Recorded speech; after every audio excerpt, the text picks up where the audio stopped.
What's up, everybody? Welcome to the Monday Night Gamer. I am your host, Joe Cowley, and for once in a very, very long time, I am flying solo on either a podcast or, as I mentioned in our last podcast, we do a beer blog as well, and this is like, I usually have somebody with me, namely Amanda, joining me on pretty much everything. So today, flying solo, everybody else could not be here to record, so I'm just going to take the time to kind of ramble and talk and do a little bit of whatever I feel like. So if you follow us on Twitter, which I highly suggest that you do, because that's where you're going to get all of our updates. You'll know about upcoming episodes, just a general what we're doing at any given time. You'll know we wanted to start a Let's Play. So we're going to start with Injustice: Gods Among Us for the Xbox 360 version. So we got everybody together, Sean, Amanda, and I, and we're all sitting down, ready. Hook everything up, hit capture, thinking it's going good. Yeah, frames are dropping, not a problem. So we think we're good. We record maybe about 15 minutes of actual game footage, enough for like maybe, let's see, about between 8 and 10, between like 6 to 8 battles between the three of us. So I think we each got to face each other twice, I think. So I don't know. Figure it out. We did a decent amount of actual gameplay. Thinking everything's going just fine. Save it. Come back to it later. So later comes around. We look at it. First off, I can't find it. I can't pull it up off of Pinnacle. I'm like, where the hell did this thing go? So sit it down for a day and getting frustrated. Come back to it. All right, I can find it now. I find it and I start to play it. Not only has it condensed itself down to about 6 minutes from 15. Don't know how that happened. It's playing in super speed. So I'm like, what the hell happened here? So it's in super fast motion. The audio is so far behind that if you played Injustice, you'll know, like the opening scene for the Green Arrow, where he shoots an arrow down, kind of zip lines in. The audio is lagging so badly. We're on like the second or third fight, and that scene is only just picking up in the audio. So it was like I said before, if you're following us on Twitter, you know all about that thing. But technical difficulties was putting it kindly to how badly this video turned out, and it's not even going. I don't even think we could salvage anything. I was trying to edit it and just figure it out. I didn't even try it again because I figured if it's gonna record super fast during an actual fight, because the fights do go, if you have two people that are playing against each other, you're not gonna go at a speed to that the camera would pick up. We didn't think about that at the time, but doing it that way almost seems a little kind of stupid. You're going to play it very fast. You're going to want to get in, get out, and just kind of make these fights go along. But just the way that it turned out, it was god awful. But so I think our official Let's Play should probably start later tonight or sometime this week to go up this month. This episode's going up tomorrow. The the 17th, so probably the next week. We'll start either a Let's Play of Fable 2, or if Amanda and I can power through the rest of Lord of the Rings War in the North, we'll start that one on the highest difficulty. So we've played that game going on twice now. This is our second playthrough, or our second playthrough with the same characters. So we're just they bumped it up to normal, and I think the next one will, if it does the same thing, will be bumped up to hard and be able to level up our characters even more. So it's that one is definitely going to be a video, because the two of us really like that game. We'll be playing it co-op as well, using the characters that we've been playing as. I'm playing as the dwarf and Amanda's playing as the elf. But anyway, yeah, that's our Let's Play news. Today, though, I wanted to talk about comics. Within the last year or so, I started to collect comic books. Yeah, I have a comic book shop that opened up very recently by my house. Rubber Mallet Comics. If you're in, if you're in the Northeast Pennsylvania area, definitely check them out. They're in West Pittston on Wyoming Ave, and they're really cool. It's a really cool shop. It's kind of small, but there's a lot of stuff in there. It kind of takes you a little while to kind of walk around and kind of look through everything. But anyway, today the comic that I wanted to talk about is one of my favorites that I'm reading right now, and that's Forever Evil from DC Comics. I have the main storyline. I'm also reading through Arkham War, Rogues Rebellion, and Argus. Those are kind of the side storylines that are going off that actually have their own line.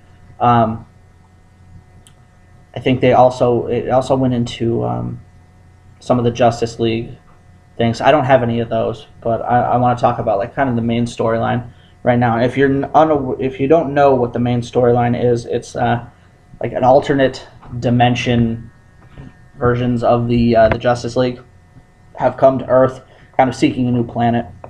Because as you find out as the story goes along, their planet has been destroyed. But they're instead of the Justice League, they're called the Crime Syndicate. So, and I don't want to say that the alternate names for everybody are cheesy, but they are kind of cheesy. Instead of Superman, it's Ultraman. Wonder Woman is Superwoman. The Flash is Johnny Quick. Firestorm is Deathstorm. Green Lantern is Power Ring. Batman is Owlman. Then Cyborg is, I think Grid, something like that, like Grid or Pulse.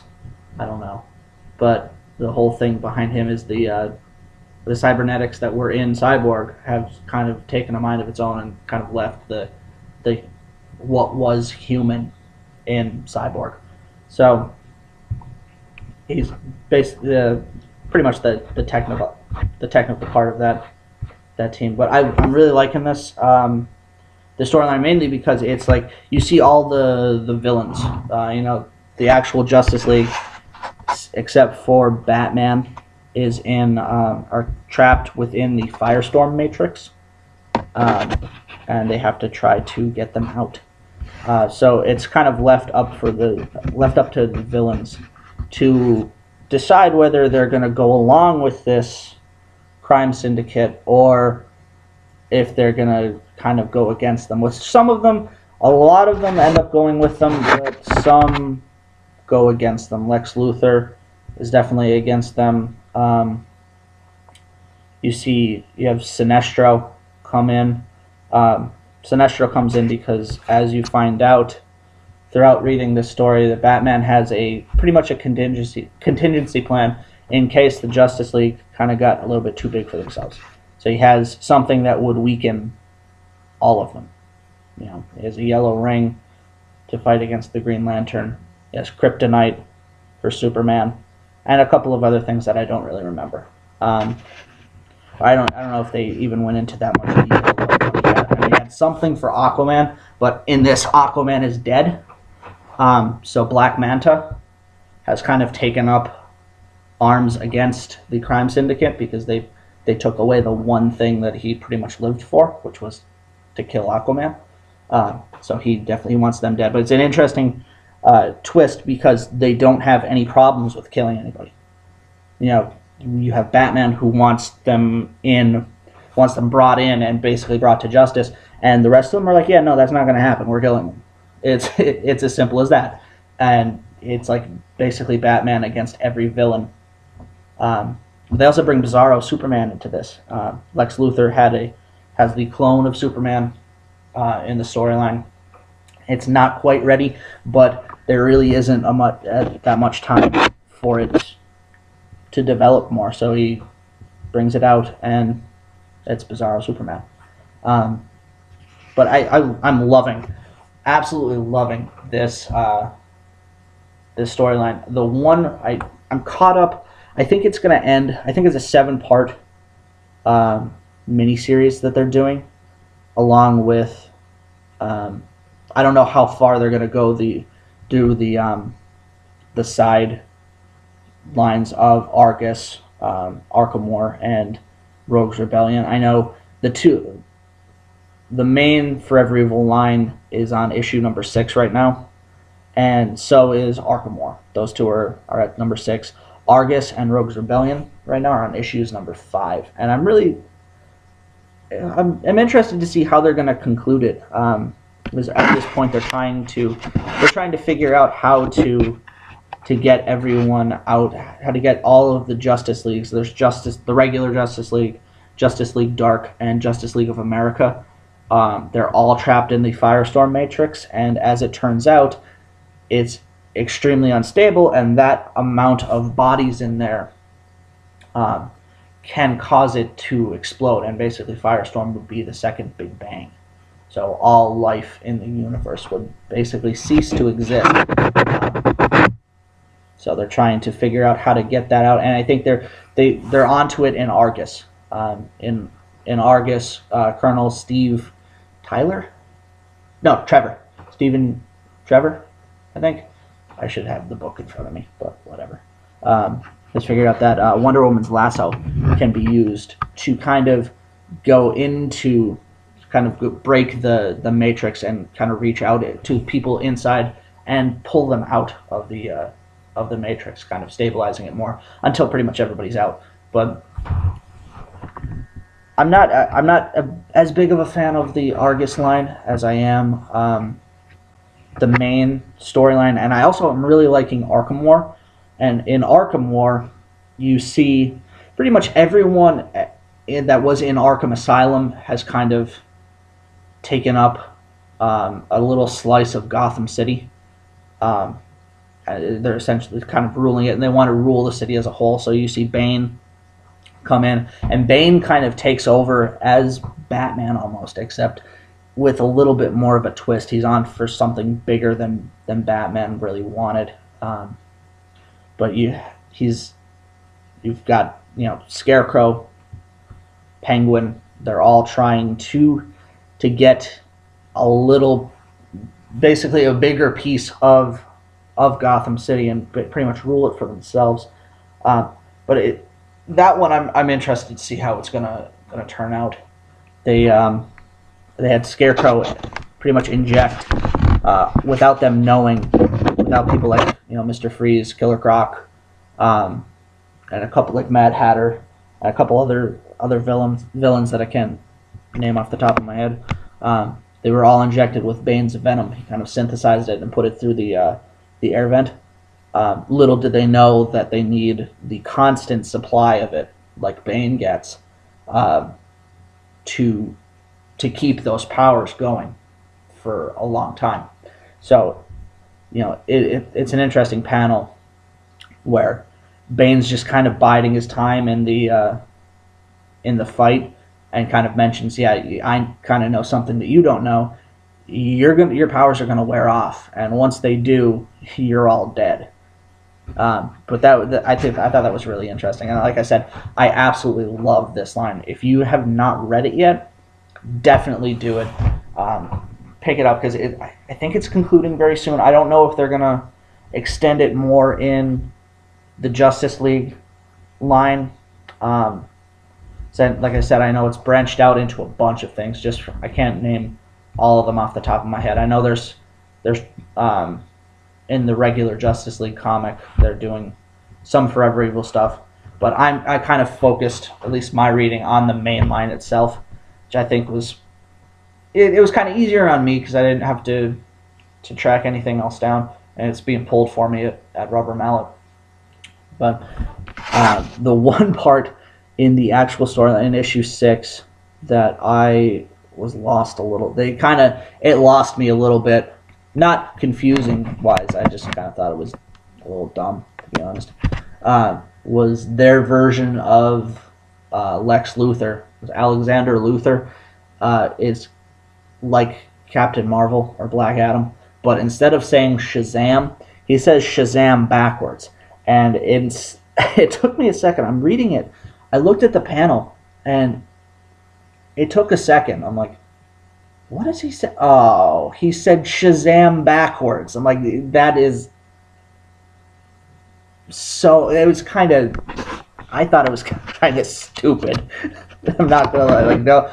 I mean, it makes sense because they're like the opposite versions of the regular Justice League. You know, for instance, Power Ring, instead of Hal Jordan's will controlling the ring and his mind kind of being able to produce whatever he wants, the ring affects that. It affects, I forget what the character's name was, but it affects him.